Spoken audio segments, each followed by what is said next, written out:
नमस्कार मित्रों, मेरे चैनल हिंदू धर्म सप्रमाण पे आप सबका स्वागत है। और जैसा कि मैं पिछले कुछ एपिसोड से कुछ हेल्थ की टिप देना शुरू किया हूँ, आज मैं आपको एक नए शब्द के बारे में बताता हूँ जिसका बड़ा प्रचार हो रहा है, और वो है ऑटोफेजी। और जब आप इसको पढ़ेंगे ना, देखेंगे, तो आपको समझ में आ जाएगा कि ये हमारा ही धर्म है। हमारे धर्म में जो कहा गया, जगह जगह जो उपवास रखे गए कि आज इसका जन्मदिन है, उपवास, आज ये है उपवास, आज एकादशी उपवास, और हम सब लोगों ने मजाक बना के उसको छोड़ दिया। या उपवास रहते हैं तो हम लोग तल तल के सब खाने लगे, सिंघाड़े का हलवा, सिंघाड़े की पूड़ी, ऐसा टाइप का। तो ये खोज अमेरिका में हुई और वहाँ से इसका बड़ा प्रचार चल रहा है। वापस बोलता हूँ ना मैं कि जो भी ज्ञान की चीज़ है वो भारत में विलुप्त हो गई, कोई ध्यान नहीं दे रहा है, और वापस आ रहा है यूरोप से, अमेरिका से, तो हम लोग बड़ा स्वागत कर रहे हैं। उसी तरह का ये शब्द है ऑटोफेजी। इसका अर्थ है कि शरीर जो है ना वो स्वयं को सुधार लेता है, खुद रिपेयर कर लेता है। बस आपको इसकी हेल्प करना है। अर्थात जिस कारण से बीमारी हुई, पहले तो आप वो कारण को दूर कर लीजिए, उसके बाद शरीर को स्वयं को रिपेयर करने का मौका दीजिए। और ऑटोफेजी का सबसे बड़ा उपकरण है उपवास। आ गया ना हम हिंदू धर्म पे फिर से। और उपवास भी कौन सा, ये नहीं जो हमारे बताते हैं या 9 दिन का गर्म पानी या निर्जला उपवास, वो नहीं। उपवास का अर्थ है, जैसे इसमें भी चल रहा है 12 आवर फास्टिंग। ये क्या होता है कि रात को अगर आप 8 बजे खाना खाए तो सवेरे 8 बजे के पहले आप कुछ भी मत खाइए, तो 12 घंटे हो गए।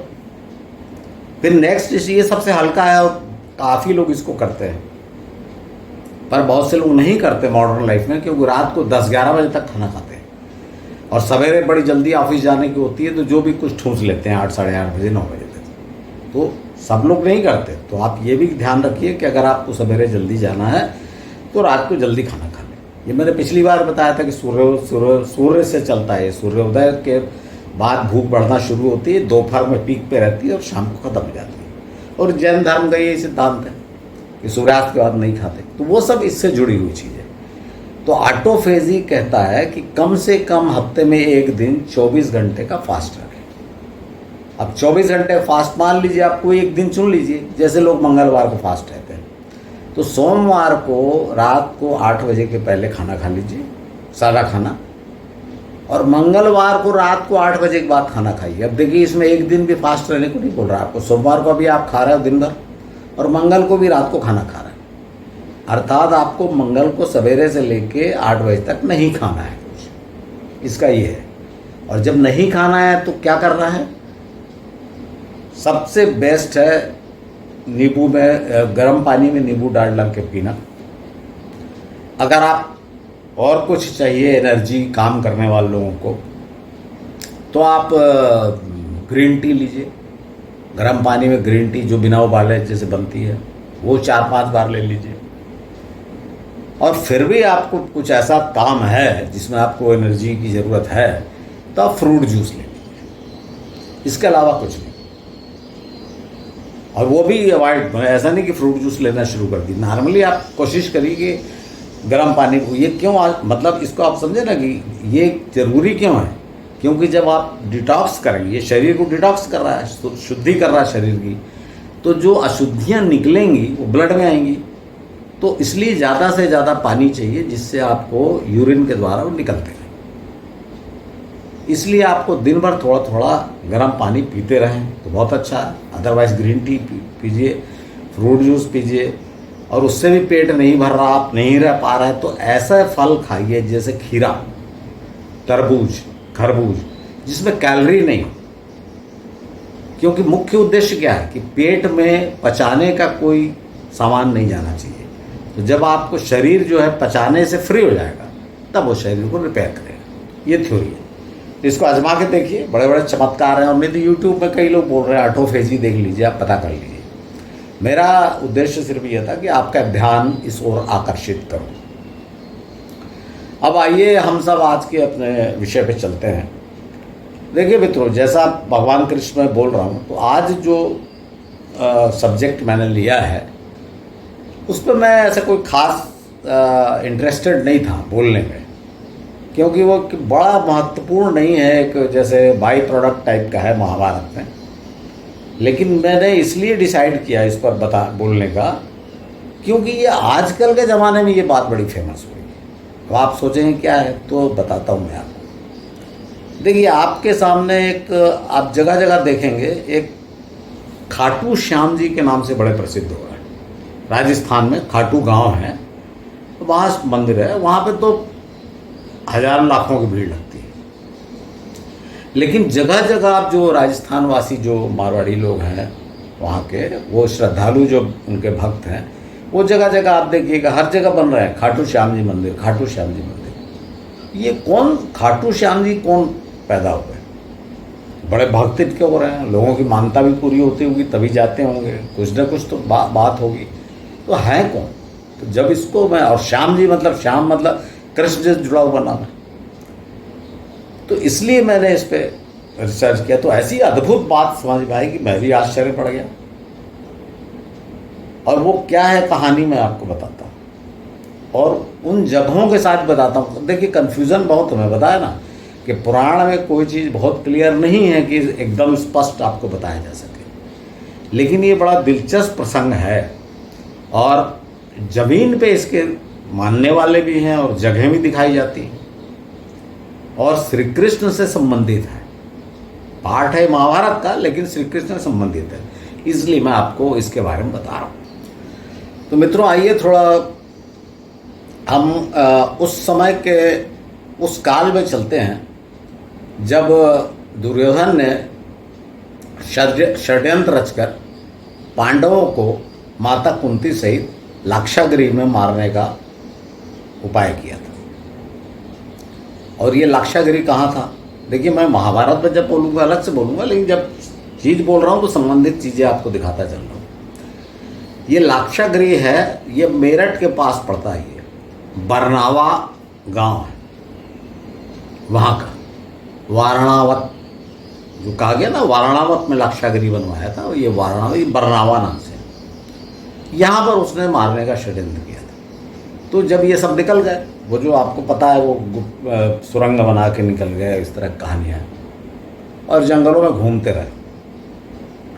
और इसी समय ये सब हुआ था, जो द्रौपदी की शादी और अर्जुन, ये सब इस पीरियड में हुआ। लेकिन उसके पहले क्या हुआ? उसके पहले, और बड़ा आपको ये भी ध्यान रखना चाहिए, बड़ा छोटी छोटी बातें आप बोले हमको पता था, लेकिन कोई किसी को ध्यान नहीं आता, इसलिए मैं आपको सिर्फ ध्यान दिला रहा हूँ कि जब ये पांचों भाई जंगल में अपनी माता कुंती के साथ घूम रहे थे, जगह जगह, एक दूसरे जगह, इनको समझ में नहीं आ रहा था कि हमको मारने का षड्यंत्र किया, तो जाए कि नहीं जाए। निश्चित रूप से माता कुंती ने बड़ा विरोध किया हुआ कि नहीं, वहाँ जाने से क्या फायदा, हो दुर्योधन मार डालेगा, इसलिए तो भटक रहे थे। और धृतराष्ट्र से भी उम्मीद नहीं थी इनको। तो जब ये भटक रहे थे जंगलों में, तो ये एक जगह पे, वो बड़ी अद्भुत कहानी है, वो कहानी को छोड़िए, मतलब जो भीम था उसको एक हिडिंबा नाम की राक्षसी कहा गया। तो राक्षसी तो कोई शादी करेगा नहीं, आप ये समझ लीजिए अनार्य थी, और पहाड़ों में थी। ये जगह कहाँ है आपको मैं ध्यान दिला देता हूँ। ये जगह है हिमाचल प्रदेश में, मनाली के पास। यहाँ देखिए हिडम्बा देवी का मंदिर है, और एक वृक्ष के नीचे लिखा हुआ है घटोत्कच, मतलब यहाँ घटोत्कच बैठता था या तपस्या करता था, इस तरह का बताते हैं। तो निश्चित रूप से हिमाचल की लड़की तो सुंदरी रही होगी, लेकिन राक्षसी इसलिए कहा गया क्योंकि अनार्य थी। तो जो भी होगी, वहाँ की आदिवासी होगी। बाद में उसकी पूजा पाठ होने लगा, क्योंकि बोले वो आर्य हो गई, बड़ी तपस्या की, इस टाइप कहानी हुआ। तो आप इसको समझते चलिए। तो हिडिंबा एक्चुअली देखा जाए तो मैं जो आपको यहाँ बताना चाह रहा हूँ, हिडिंबा जो थी वो ये पांडवों की सबसे बड़ी रानी यही थी। ये बात किसी के ध्यान में नहीं आती, देखिए, क्योंकि ये भीम की पत्नी थी और पहली शादी भीम की हुई थी।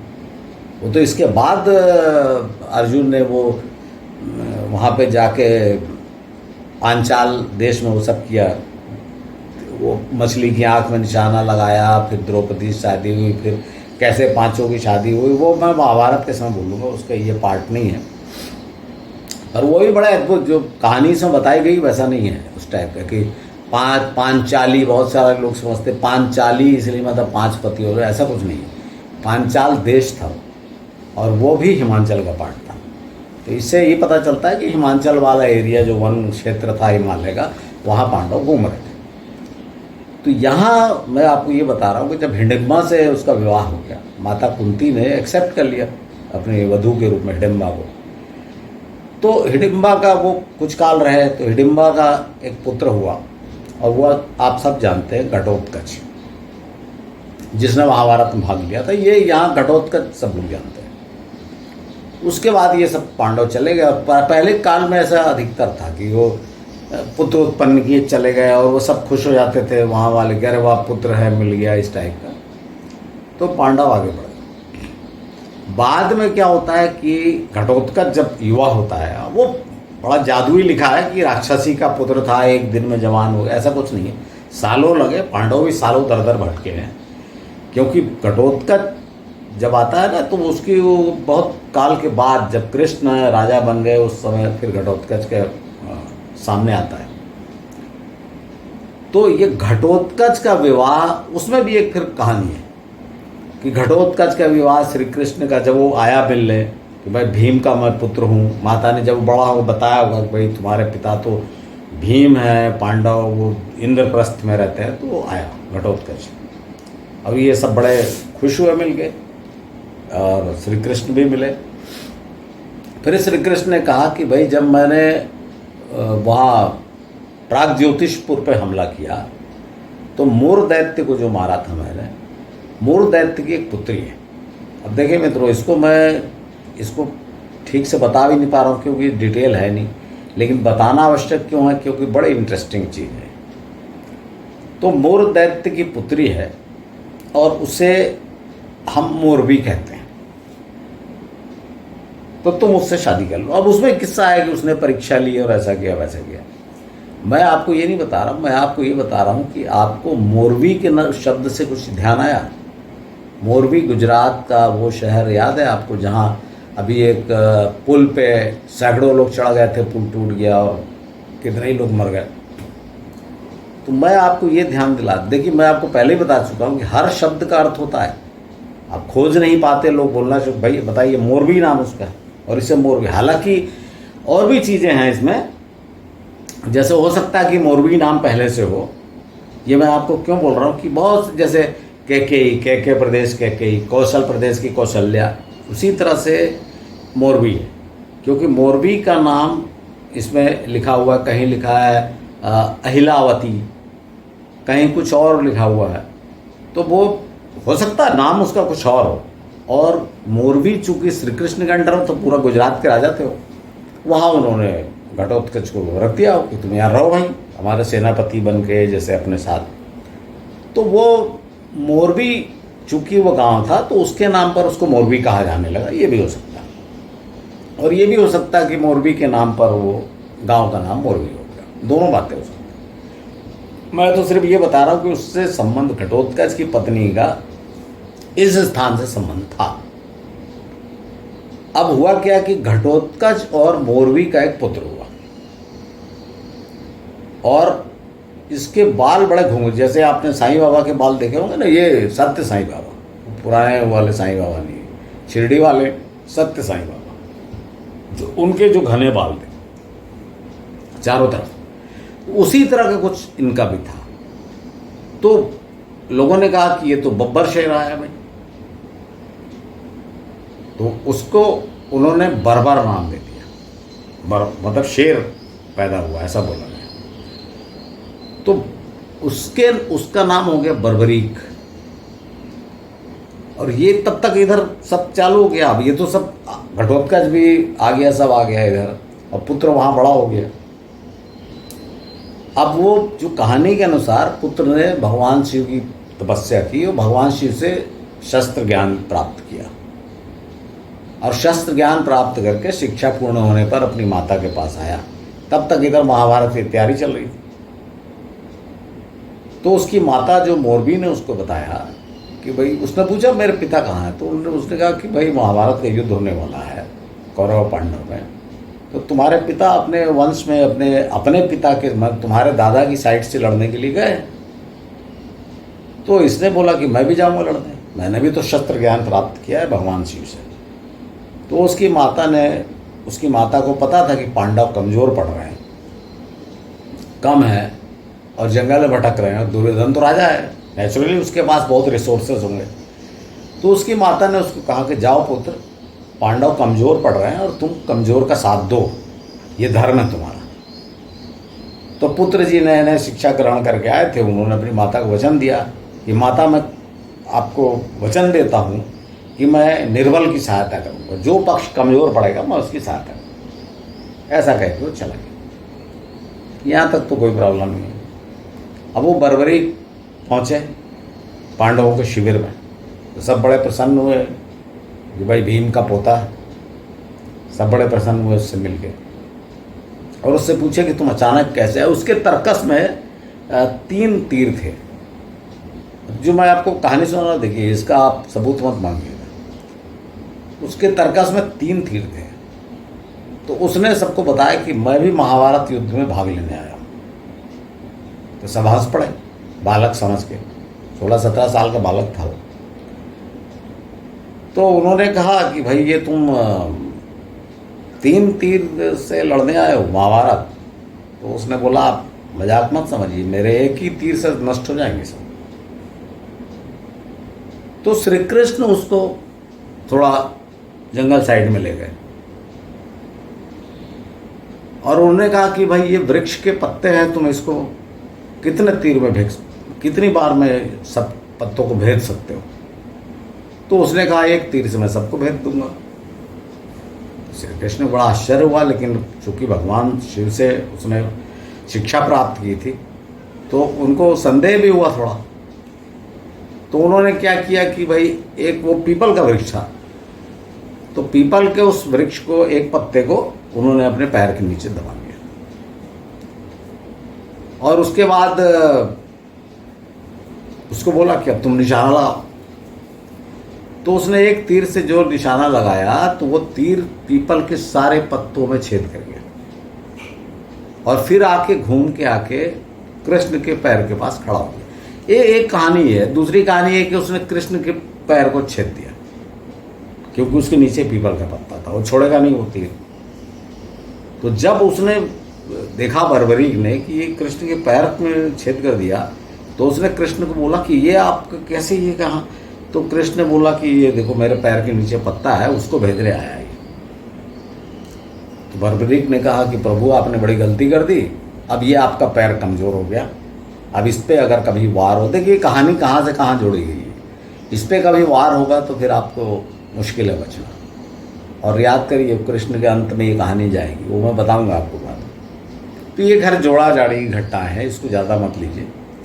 लेकिन मैं आपको ये बताना चाह रहा हूँ कि ये इस जगह का क्लेम कि भाई कहाँ उसने या कृष्ण ने बर्बरी की परीक्षा कहाँ ली थी, तो इसमें कई क्लेम हैं।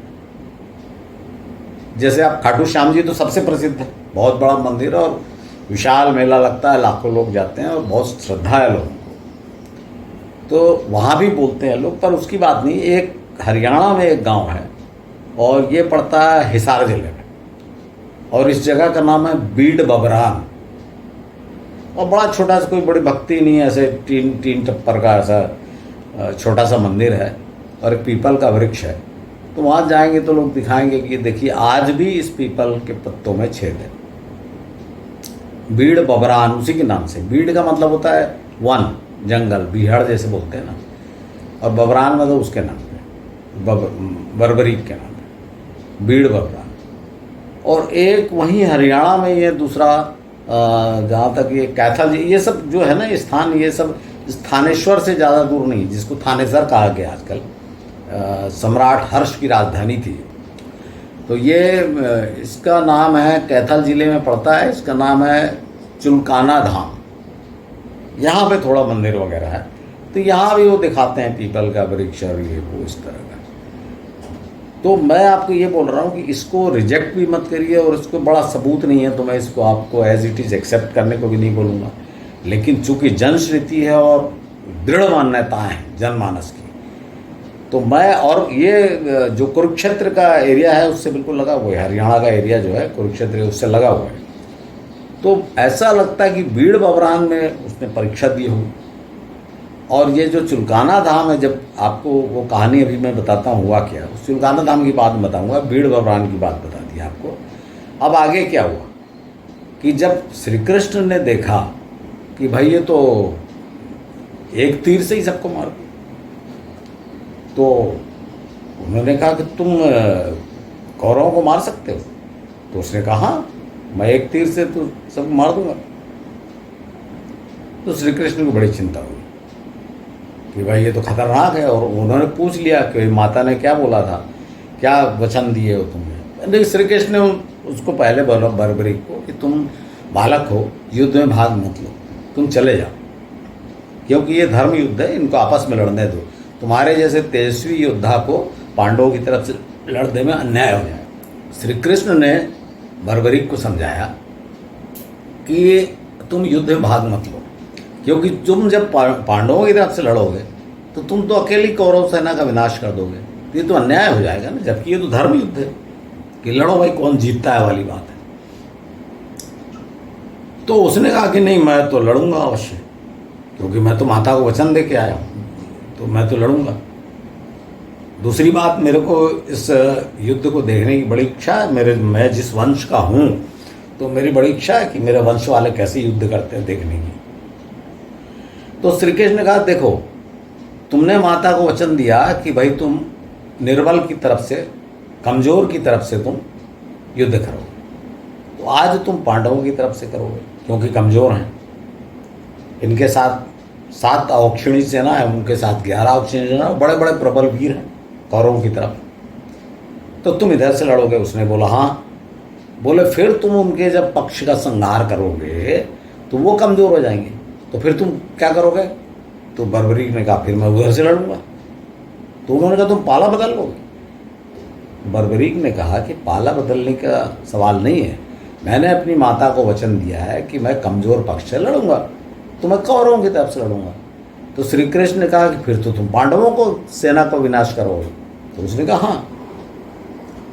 तो श्री कृष्ण ने कहा कि फिर जब पांडव कमजोर हो जाएंगे और कौरव प्रबल हो जाएंगे तो तुम फिर पांडवों की तरफ से आके लड़ोगे? तो उसने बोला हाँ। तो श्री कृष्ण ने कहा कि पुत्र, इस प्रकार तुम कौरव और पांडव दोनों का पूरी सेना सहित विनाश कर दोगे और युद्ध भूमि में केवल तुम बचोगे अकेले। तो वो बड़ा चिंतित हो गया बर्बरीक। श्री कृष्ण ने कहा तुमने इस टाइप का वचन दिया है, बताओ तुम अकेले तुम बचोगे? तो उसने श्री कृष्ण से पूछा कि प्रभु अब आप ही बताइए, अब आप ही मेरे गुरु हैं, क्योंकि ये जो आपने ज्ञान दिया मैं तो सोचा ही नहीं था, तो आप ही मेरे गुरु हैं, आप ही बताइए मैं क्या करूं? तो श्री कृष्ण ने कहा कि तुम वापस चले जाओ। तो उसने कहा नहीं, वापस नहीं जाऊंगा, वो तो मैं वचन दे के आया हूं कि मैं युद्ध में भाग लूंगा। तो श्री कृष्ण ने कहा कि तुम मुझे गुरु मानते हो? देखिए इसमें अलग कहानी है। अभी श्री कृष्ण ने कहा, दूसरे में किसी में लिखा है कि वो ब्राह्मण के वेश में आए, उन्होंने ऐसा कहा, जो भी है। श्री कृष्ण ने कहा कि तुम अपना शीश मुझे दान कर दो, अगर मुझे गुरु मानते हो गुरु दक्षिणा दो, अपना शीश मुझे दे दो। तो वो भावुक बालक तैयार हो गए, बोले ठीक है। उसने तलवार दी श्री कृष्ण को, लीजिए, बोले मेरा सिर काट लीजिए। तब फिर श्री कृष्ण ने कहा कि भाई मुझे गुरु दक्षिणा दो, तुम दो, मैं ले थोड़ी लूँगा। गुरु अपनी दक्षिणा ले नहीं लेता है, वो तो दूसरा देता है, उसको स्वीकार करता है। तो बर्बरीक ने तलवार से स्वयं अपना शीश काट दिया। ये कहानी है। और एक दो जगह मैंने ऐसा भी पढ़ा कि भगवान श्री कृष्ण ने उसको आत्महत्या के लिए उकसाया। देखिए मैं आपको कहानी क्यों सुना रहा हूँ, इसीलिए क्योंकि बर्बरीक का तो आप बहुत लोगों ने नाम ही नहीं सुना होगा, पर मैं कहानी इसलिए सुना रहा हूँ कि धरती पे इसके, अभी आपको बताता हूँ मैं, बहुत इसके भक्त हैं और बहुत कहानी फैली हुई है। दूसरी बात, श्री कृष्ण से इसका संबंध है, और यहाँ से श्री कृष्ण का जो पांडवों के पक्ष में आए थे वो कूटनीति और सब शुरू होती है। तो श्री कृष्ण ने उसको उकसाया आत्महत्या के लिए, ऐसा है जिससे कि ये खत्म हो जाए तो झंझट खत्म हो गई। तो उसने अपना शीश उतार दिया, पर उसके पहले उसने कहा था कि प्रभु मैं जब शीश अपना काट दूंगा तो मेरा ये देखने की इच्छा कैसे हो, मैं तो महाभारत युद्ध को देखना चाहता हूँ। तो श्री कृष्ण ने कहा कि अच्छा ठीक है। वो जब शीश काट दिया तो उसके शीश को उन्होंने हाथ से छू दिया और ये शक्ति दी कि भाई आंखें देख सके, और उसको एक ऊंची पहाड़ी पे स्थापित कर दिया शीश को। यहाँ तक तो आपको मिल जाएगा। और उसने देखा कि कैसे युद्ध हो रहा, और बर्बरीक की कहानी यहाँ से समाप्त हो गई महाभारत से। लेकिन हुआ क्या कि भाई उस धड़ का और उस सिर का क्या हुआ, भाई स्थापित कर दिया था, फिर उसके बाद क्या हुआ, फिर कुछ अंतिम संस्कार कुछ तो हुआ होगा। तो ऐसा कहा गया, कई लोगों ने बताया कि भाई उसको नदी में प्रवाहित कर दिया और बहते बहते वो खाटू श्याम जी खाटू गांव में चला गया। तो ऐसी कोई नदी नहीं है जो हस्तिनापुर और कुरुक्षेत्र के पास से बहे और वहाँ पहुँच जाए ऊपर राजस्थान पश्चिम, ऐसा नहीं है। तो इससे कुछ हो सकता है, कोई बड़ा श्रद्धालु, मैं इसको डिनाई नहीं कर रहा। और श्रद्धा तो ऐसी है कि भाई जिसको हो, जिस पर हो, तो हो सकता है किसी इनके भक्त को जो वहाँ गया हो। देखिए इस क्यों इसकी संभावना क्यों है जो मैं बोल रहा हूँ, इसलिए कि जो हरियाणा है ये भी मारवाड़ियों का गढ़ है। अग्रवाल लोग गढ़ है ना, इनके जो पूर्वज थे अग्रसेन, वो तो हरियाणा के थे, और राजस्थान तो है ही है। तो बहुत संभव है कि कोई उनका भक्त को ले जाके वहाँ खाटू में स्थापित किया, और जो खाटू में बस गया उसने बड़ा मंदिर बनाया। कुछ भी हो सकता है, इसमें ज़्यादा हम अंदाज़ा लगाना व्यर्थ है। तो दूसरा जो पहाड़ी पे स्थापित किया, हो सकता है कि वो जो चुलकाना धाम है, हालांकि वो कहानी वही बताएंगे कि वो पीपल का झाड़ वहाँ बता दिए। पीपल का झाड़ तो इंडिया में बहुत है।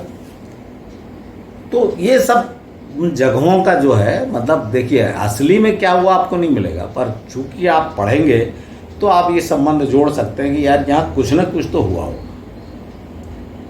अब इसमें जो मुझको सिर्फ एक ही बात पर आश्चर्य हुआ, ये सब मान गया, मैं इस पर ज़्यादा तर्क नहीं करूँगा, मान गया कि भाई बर्बरीक ने सिर उतार लिया खुद ही, श्री कृष्ण को दे दिया, श्री कृष्ण ने उसको आशीर्वाद दिया कि तुम कलयुग में, क्योंकि श्री कृष्ण की देहांत के बाद कलयुग आने वाला था, कलयुग में तुम मेरे नाम से प्रसिद्ध होगे, और वो खाटू में श्याम के नाम से प्रसिद्ध हैं। तो आज जहाँ भी आप जाएंगे, चुलकाना धाम जहाँ भी, तो श्याम बाबा बोलते, बर्बरीक नहीं बोलते। यहाँ तक तो ठीक है, पर एक बात तो इस कहानी को 100% एज इट इज़ भी आप मान लो, तो भाई खाटू श्याम जी कौन है, बर्बरीक है। लेकिन अब ठीक है, श्रद्धा अगर है लोगों को तो कोई बात ही नहीं। तो मित्रों, ये जो मैंने आपको कथा सुनाई बड़ी अद्भुत है। आप इसको क्या कर सकते हैं, इसका कुछ बताया, लेकिन है इस कथा का। अब इसका खाटू श्याम जी और इस संबंध नहीं, स्थान का संबंध नहीं, लेकिन कहानी है और स्थान है और जनश्रुति है, लोग मानते हैं। तो इसलिए आपको मैंने बताया, और बड़ा भारी। और सबसे बड़ी बात बताने का कारण ये था कि बहुत सारे लोग जगह जगह जब नया देखते हैं ये खाटू श्याम जी के मंदिर, तो उनको लगता है कि भाई, क्योंकि मारवाड़ी जहाँ जहाँ फैल रहे हैं, बिजनेसमैन है सब, तो जिनको श्रद्धालु जो है वो अपना बनवाता है मंदिर जब उसकी सामर्थ्य हो जाती है। तो जगह जगह आपको खाटू श्याम जी मिलते हैं, तो लोगों का आश्चर्य होता है कि भाई ये कौन है, ये कौन, किसका मंदिर है। तो इसलिए मैंने आपको ये कथा सुनाई, वरना इस कथा का कोई श्री कृष्ण के जीवन में या महाभारत में कोई बहुत ज़्यादा महत्व नहीं है, पर चूँकि ये लोकप्रिय और होते ही चले जा रहा है लोकप्रिय, इसलिए मैंने आपको बताया। तो आशा है मित्रों आज आपको ये बात पसंद आई होगी। ये इतिहास नहीं है पर मनोरंजक है, और धरती पे इसके सबूत है, जगह जगह मंदिर है। तो आप कभी जाओगे तो आपको आश्चर्य होगा कि है क्या, इसलिए मैंने आपको बताया। तो इतना कह के मैं आज आपका ये अपनी बात समाप्त करता हूँ, और आपसे फिर से ये आपसे अनुरोध करता हूँ कि मेरे एपिसोड्स को ज़्यादा से ज़्यादा शेयर करें। क्योंकि देखिए बहुत सी, आप अभी देख रहे हो ना, जितने दुनिया में आप कितना भी अवॉइड करें, मॉडर्न जो देश जैसे फ्रांस में भी चल रहा है, तो ये सब देश सब जगह ये धर्म की दखलंदाजी है, और एक्चुअली में धर्म की नहीं है, ये पाखंड, धर्म के नाम पे जो पाखंड है उसकी दखलंदाजी। तो उसको दूर करके धर्म को असली है क्या वो समझना है। और मैं आपसे फिर से अनुरोध करता हूँ कि अगर मेरे किसी ये बात के एपिसोड से जो विष्णु का अवतार वगैरह देख के किसी को इंटरेस्ट हुआ होगा और जानना चाहे, तो मेरे अध्याय 2 के उसे फर्स्ट एपिसोड से लेके 15-20 एपिसोड जिसमें वस्तुतः इतिहास है और दर्शन है, उसमें कोई धर्म है नहीं, वो पूरा पूरा इतिहास है और दर्शन है, हिंदू दर्शन, उसको अवश्य देखें मित्रों, क्योंकि उस पर मैंने बहुत मेहनत की। एक बार फिर से आप सबका धन्यवाद और अगले एपिसोड में फिर हम मिलेंगे।